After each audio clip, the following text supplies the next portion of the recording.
My parents sold my car behind my back and spent the money, but I outsmarted them, made them pay every penny back, and took my revenge. I still can't believe this actually happened. I thought I had seen it all when it came to my parents pulling shady, manipulative crap. But this was a new low. For context, I'm 22F. I live at home, temporarily because I'm finishing up school and saving money before moving out. I also work part-time, and one of the biggest things I had ever bought for myself was my car. It wasn't fancy, but it was mine. I paid for it with my own money, covered my own insurance, and handled all my own maintenance. That car was my freedom. And then? My parents sold it, without telling me. I came home one day, walked into the driveway, and just stood there. Because my car? Gone. At first I thought maybe it was stolen. My heart jumped into my throat, and I actually reached for my phone to call the cops until I went inside and saw my mom casually drinking coffee like nothing had happened. "Mom," I said, trying to keep my voice calm. "Where's my car?" She barely even looked up. "Oh, we sold it." I froze. "You... what?" She finally glanced at me like I was overreacting. "Sweetie, you barely drive it. And your father and I needed the money for something more important." I felt like the floor had dropped out from under me. More important? More important? I paid for that car with my own money. It wasn't theirs to sell. I gripped the back of a chair, trying to keep my voice steady. "Tell me you're joking." Mom sighed like I was being so dramatic. "Sweetheart, it's just a car. You can always get another one." I couldn't even speak. My brain short-circuited. Because this wasn't just a car, this was theft. This was them deciding that my money, my hard work, meant nothing. And the best part, they didn't even plan to give me the money from the sale. I took a slow, deep breath, my hands shaking with rage. "Where's the money?" Mom blinked at me like I had just asked the dumbest question in the world. "We already used it." Oh, I saw red. I couldn't even comprehend how they had the audacity to do something like this, and then sit there acting like I was the one being unreasonable. I took another breath, forcing my voice to stay even. "Used it for what?" She waved a hand, like the details didn't even matter. "Your father needed to pay off some things." That didn't sound right. My dad worked full-time. He made decent money. Sure, they weren't rich, but they weren't struggling either. "What things?" I pressed. Mom sighed again, clearly annoyed that I wasn't just rolling over and accepting this. "You don't need to worry about it. It was for the family." "Oh, hell no." I clenched my fists. "That was my money, my car. You had no right." "Don't raise your voice at me," she snapped. I laughed. Actually laughed. "Are you serious? You stole from me." Her eyes narrowed. "We are your parents. Nothing we do is stealing." I couldn't even process that level of entitlement. She actually believed that because they were my parents, they had the right to do whatever they wanted with my property. That's when my dad finally came downstairs. He looked irritated, like he had been expecting this argument the moment I walked in. "What's the problem?" he asked, rubbing his temples. I snapped my head toward him, barely keeping my voice in check. "The problem is that you sold my car without telling me." Dad sighed, waving a hand like this was a minor inconvenience. "We needed the money. You weren't using it much anyway." I couldn't believe what I was hearing. I felt like I was losing my mind. "I paid for that car," I said slowly, "with my own money." "You live under our roof," he said flatly. "That car was parked in our driveway. We had every right to sell it." My blood turned ice cold. "So, if I buy something, you think you automatically own it?" Dad shrugged. "If you live in our house, you follow our rules." I wanted to scream. I wanted to break something. Instead, I took a deep breath and asked, "How much did you sell it for?" Mom and Dad exchanged a look. Finally, Mom muttered, "5,000. I nearly choked. "Are you joking? That car was worth at least 8. Dad scoffed. "It's not about the price. It's about what's best for the family." Right, best for the family, meaning best for them. I inhaled sharply, my hands shaking with barely contained rage. "Fine, then you're going to pay me back." Mom let out a sharp laugh, like the idea was absurd. "Oh, sweetheart, that money is gone." I smiled, a slow, dangerous smile. "That's fine," I said calmly, "because I'm going to get it back one way or another. They didn't take me seriously, but they were about to, because if they thought I was just going to sit there and let them get away with stealing from me, they were dead wrong. My parents didn't take me seriously. I could see it in the way Mom scoffed, how Dad shook his head like I was just being dramatic. But if they thought I was going to just let this go, they had another thing coming. I turned on my heel and marched up to my room, ignoring Mom calling after me. I needed a second to breathe, to process the insanity of what had just happened. They really thought they could just sell my car, something I bought with my own money, and tell me to get over it. I sat on my bed, gripping my phone, trying to decide what to do. Calling the police? Probably wouldn't get me anywhere. They were my parents. The car had been parked in their driveway. Even if I could prove I paid for it, they'd find a way to wiggle out of consequences. Suing them? I'd win, but it would take time. And honestly, I wanted my money now. I opened my banking app, hoping, praying, that maybe, just maybe, they had been dumb enough to deposit the money into one of our linked accounts. But no, I checked my old joint account, the one they had access to, but the balance was the same as it had been before. They had either cashed the money or moved it somewhere else. I took a slow, deep breath. Okay, fine. If they didn't want to willingly give me my money back, then I'd make it impossible for them to avoid me. I grabbed my laptop, opened up a document, and started listing every single expense I had ever covered in this house. See, my parents loved to act like I was some freeloading kid who owed them unquestioning obedience because I still lived at home. But the reality? I paid for a lot of my own expenses. I bought my own groceries, I covered my own phone bill, I paid for Wi-Fi, I chipped in for utilities, I even helped out with gas money when they asked. They loved to act like I was mooching off of them, but the truth was, I was saving them money every single month.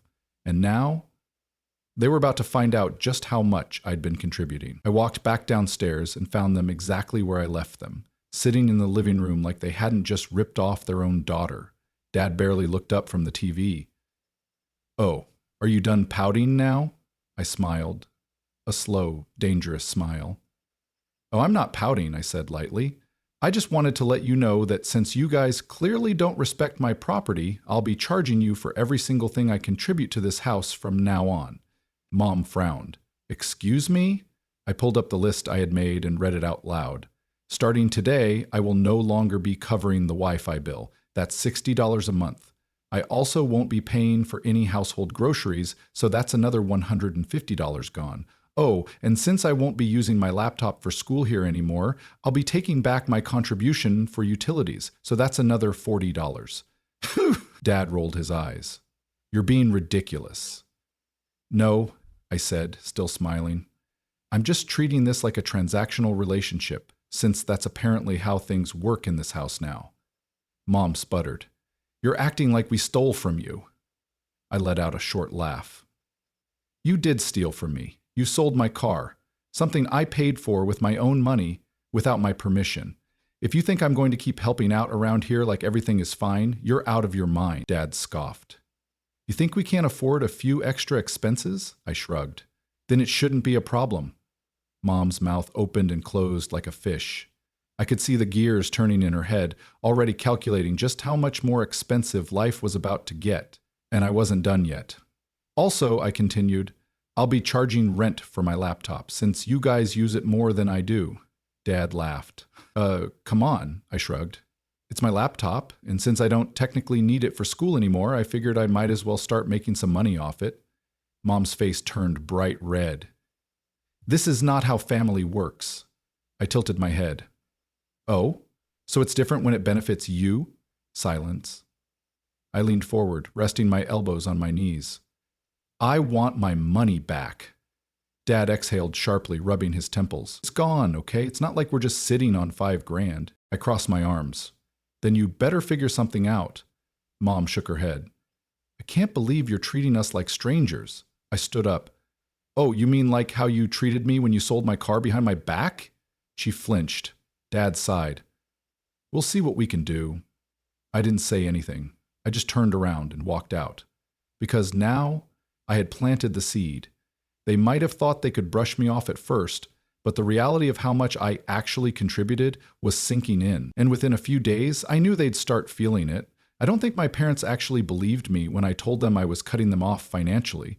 At first, they just rolled their eyes, acting like I was throwing a childish tantrum. But within a few days, they started feeling it. The first thing that happened was the Wi-Fi getting cut off. Since I was the one who had been paying the bill, I logged into my account and canceled the autopay. It was due a few days after the whole car incident, and when my parents woke up one morning to find that nothing was loading on their phones, they panicked. Mom was the first to say something. The internet isn't working. I didn't even look up from my phone. Oh, weird. Must be because I'm not paying for it anymore. She stared at me like she couldn't believe I had actually followed through. You really canceled it? I shrugged.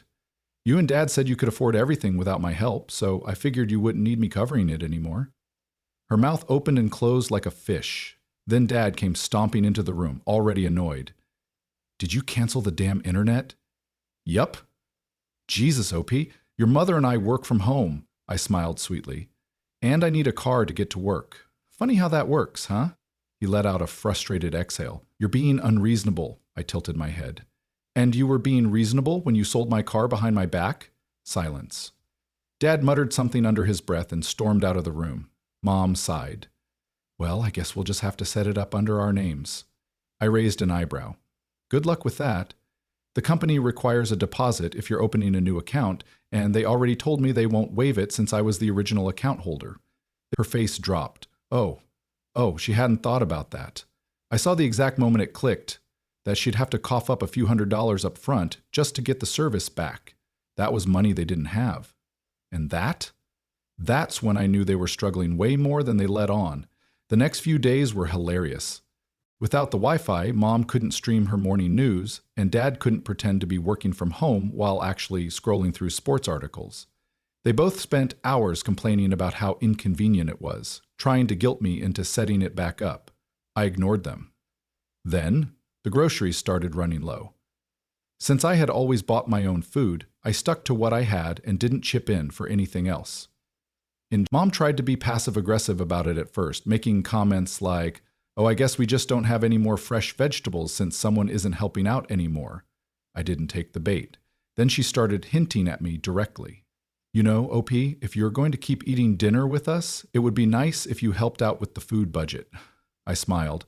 Oh, don't worry, Mom, I actually bought my own groceries. I'll just eat separately from now on. That broke her, because suddenly, instead of getting free groceries from me, she was watching me cook my own meals and not sharing. She tried again. Sweetie, it's wasteful to cook for just one person. It would make more sense if we all just ate together. I shrugged. That would make sense. But since you guys clearly don't respect my contributions to this house, I figured I should be more independent. Dad slammed his fork down on the table. Enough of this damn game, OP. I smiled. Oh, it's not a game, Dad. I'm just following the same logic you used when you sold my car. You said I didn't need it, so I didn't deserve to keep it. Well, you guys said you didn't need my help, so I'm letting you figure things out on your own. Dad turned bright red. Mom looked like she wanted to throw a plate at me. I just took another bite of my food and kept eating. It only took about a week before they cracked. One night, I overheard Mom whisper yelling to Dad in the kitchen. This isn't working. We don't have the money to keep this up. Dad sighed. I don't know what you expect me to do, Linda. It's not like we can just pull $5,000 out of thin air. I froze. $5,000? That was how much they sold my car for, and they didn't have it anymore. Which meant that whatever they spent it on, it wasn't just bills. I quietly stepped closer, heart pounding. We should have thought this through, Mom muttered. I didn't think she'd actually cut us off. Well, she did, Dad snapped. And now we're screwed. I waited, listened, and then Mom let something slip. Well, maybe if you hadn't given your brother that money, we wouldn't be in this mess. I felt my entire body go cold. Oh, I should have known. They hadn't sold my car to pay bills. They hadn't sold it to help the family. They had sold it to bail out my uncle. The uncle who was always broke. The one who had borrowed money from half the family and never paid anyone back. The one who constantly gambled and made terrible financial decisions. I almost laughed out loud. Because for years, my parents had told me to be responsible with money. They had lectured me about how I needed to be smart and plan for my future. And yet, here they were, completely broke, because they bailed out a grown-ass man instead of respecting their own daughter's property. I had heard enough. I walked into the kitchen, making sure my footsteps were loud enough to be noticed. Mom and Dad both jumped, looking guilty as hell. I crossed my arms. So? You sold my car to bail out Uncle Greg? Mom's face drained of color. Sweetie, it's not... Dad ran a hand over his face. How much did you hear? Enough, I said coldly. And let me tell you, this just made everything worse. Mom sighed. Look, I held up a hand. No, I don't care. I don't want to hear excuses. I want my money back. Dad groaned. We don't have it, O.P. I smiled. That slow, dangerous smile they were starting to recognize. That's fine, I said, because I'm going to make sure you find a way to pay me back. Every single penny. And this time, they actually believed me. I don't think I'd ever seen my parents look so genuinely nervous before. They had spent the last week acting like I was the unreasonable one, brushing me off like I'd eventually get over it. But now they knew I had all the power. They weren't just dealing with a pissed-off daughter. They were dealing with a pissed-off daughter who knew the truth. And they were scared. Dad sighed, rubbing his temples. Look, Opie, it's done. The money's gone. We don't have it. I tilted my head.